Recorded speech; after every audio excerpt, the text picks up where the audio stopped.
Hey guys, I'm going to fit all these Hino parts on a truck, Hino 500. Previous video I show you how to remove these old parts. Now I'm show you how to fit these ones. So be with me. Okay guys, I'm going to start with this upper part, the plastic part near to the wipers, and I show you how to do this.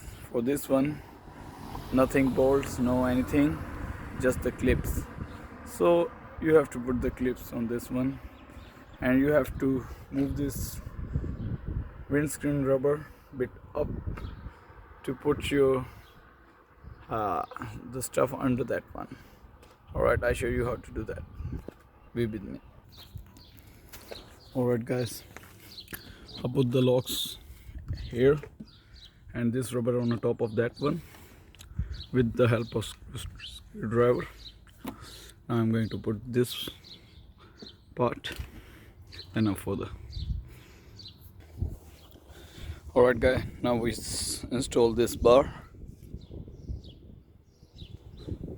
here. So I just go like this through the holes, and this one here, and our bolts number 10